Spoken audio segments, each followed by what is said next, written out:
Good day YouTube, welcome back to my channel. My name is Wysol and today we're going to be talking about methods of shifting consciousness or altering consciousness. Altering your consciousness, as you could say. Now these methods are going to be either exhibitory or inhibitory. Now what I mean by those is inhibitory is something that's calming you down. It's putting you into a calm state, okay? Or it's not lowering your energy, but it's calming and centering your energy to alter and shift your consciousness. Now exhibitory means it's raising energy to alter your consciousness, and it's lifting you up, it's uplifting you, instead of you, for example, doing breath work. So shallow breath work and meditation, for example, would be inhibitory because it's calming yourself down, and exhibitory would be something like tantric intercourse, for example. Okay, so to start with, I'm going to speak about meditation / breath work. Now, if you watched my video on meditation called Meditation 101, A Tool of the Goddess, God or Goddess, you know that I've got a rather different perspective on meditation as a whole. And in a sense, typically what people do as meditation is breath work. Okay, so I do have some notes. I may need to peek over at them. So I'm just going to list out different ways of shifting your consciousness, okay? So first one is meditation / breath work. So like I just said, when you do meditation, you are doing breath work, okay? Now different breath works, now this is mainly inhibitory. Different breath works can be exhibitory. Okay, so if you're doing breath of fire, personally I find that as an exhibitory exercise. It's raising my energy, okay? Or if I do a simple shallow breath, 3 seconds in, 3 seconds out, 3 seconds in, 3 seconds out, and keep doing that, that is inhibitory, okay? Next one is isolation. Now these aren't my ways of altering consciousness. These were done by someone named Gerald Gardner, off the top of my head. Not 100% sure who he is, but that's what it mentioned in the book that I learned these from, that they are from someone called Gerald Gardner. Now the book that I did learn, not all of these from, some of the newer ones from, and I learned that some were inhibitory and exhibitory from a book called Inner Temple of Witchcraft by Christopher Penczak. Okay, it literally has a list of them and gives you a detailed explanation of them in the book. Now I'm not gonna read out someone's book because that's a book someone's written, and if you're interested, go buy it. Okay, I'll probably link it in the description. But isolation is the next one. So isolation is typically, it can be either, in my opinion, because you can purposely go to isolate and be calm about it, or you could kind of be forced into an isolation and not be calm about it. It depends how you get isolated in a way. So for example, over the last like 2 to 3 to 4 years, I have semi-isolated myself. I've kind of not socialized, not gone clubbing, doing the typical things that kind of a young 20-year-old would do. I put an isolation onto myself because I didn't want to be around like people that, well, reflections that weren't following their path.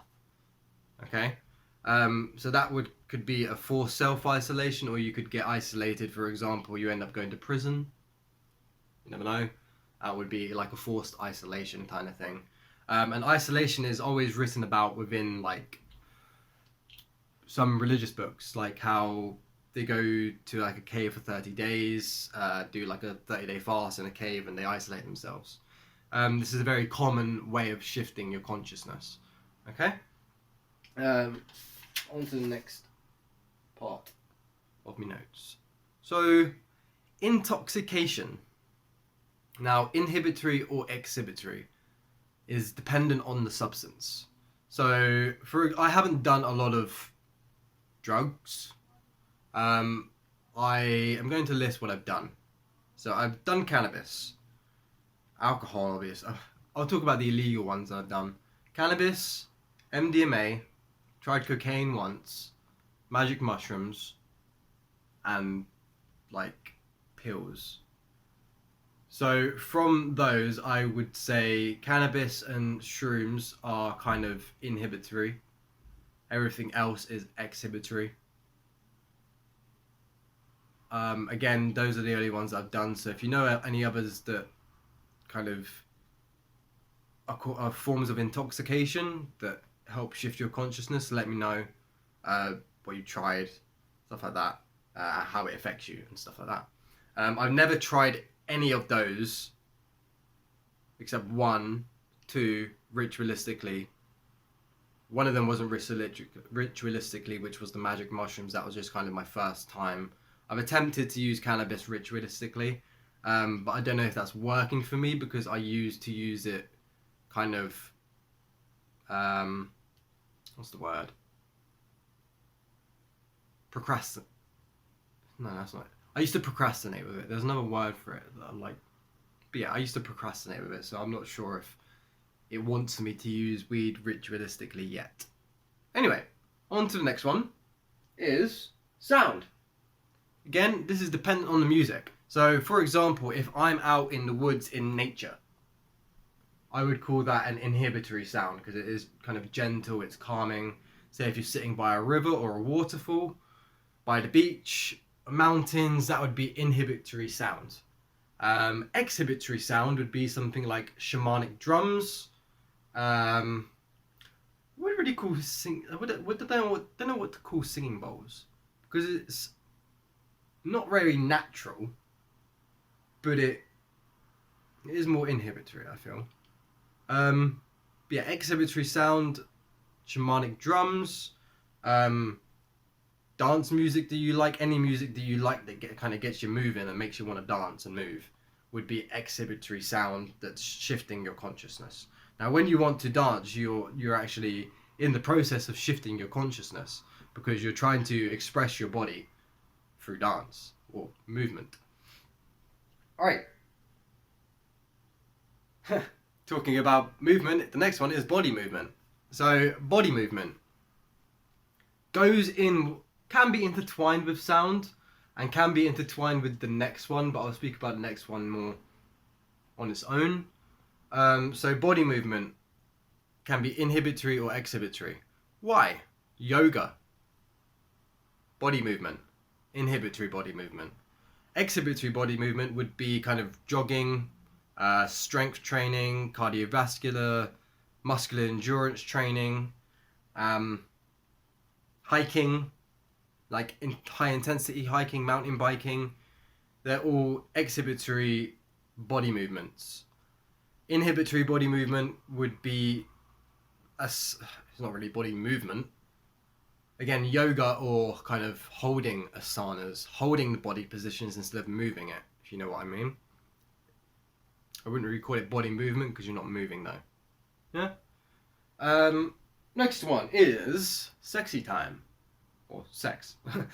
Or tantric exercises, not just sex. Because if you're unconsciously doing it, then I wouldn't really say it's a way of altering your consciousness in a positive manner, because if you know epigenetics, you don't want to be doing that with whoever you meet. But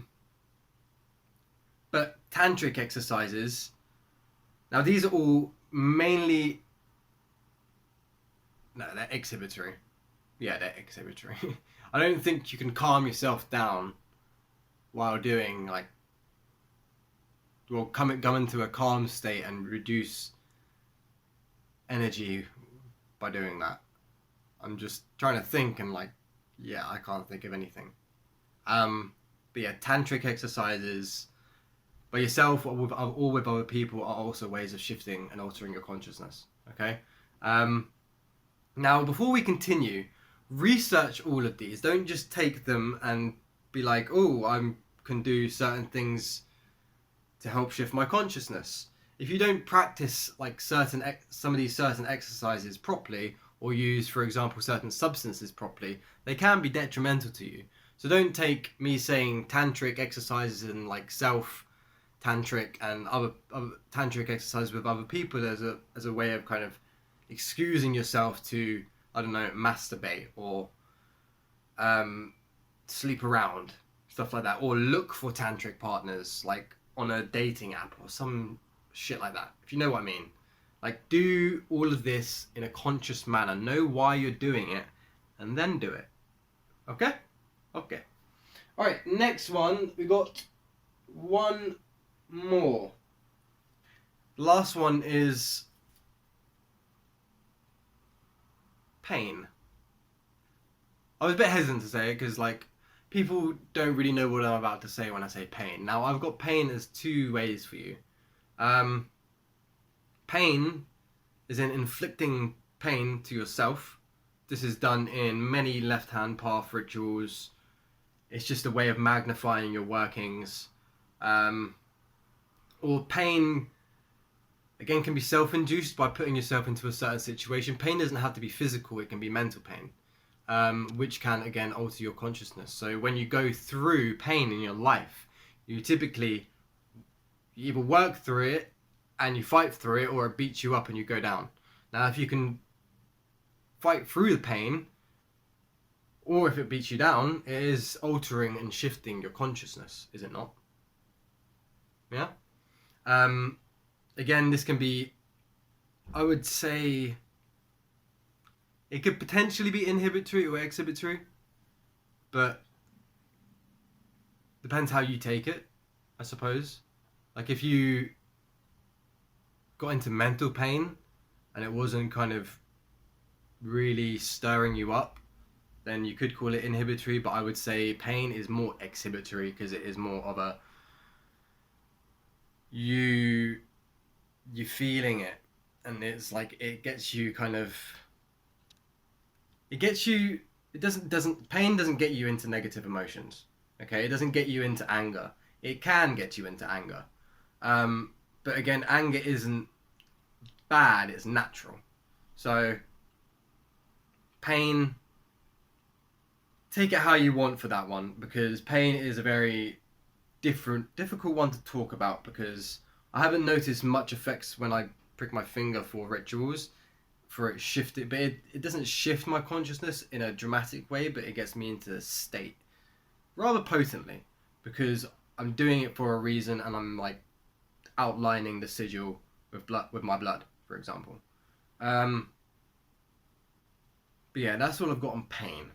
So those are 7 ways. Now, the guy Gardner, Gerald Gardner, I think it's called like an 8-fold path or something. I don't like calling it an 8-fold path, to be honest, because meditation and breath work, they go one on one. You don't do meditation without doing breath work. You don't sit there and hold your breath, do you? No. So, yeah, I like to call it more like a 7 path, but there's something called an 8-fold path by Gerald Gardner you can check out, which gives you an in-depth detail as to what he means. I'm just going off of what I mean when I'm doing this, and what comes to me, and what I feel with the certain situations. So that is my perspective on different ways of shifting your consciousness. If you've got any more, drop them in the comment section below. And if you thought this is interesting or informative, subscribe and hit the notification bell. Okay? Alright, peace out. Thank you for watching, and I'll see you next time.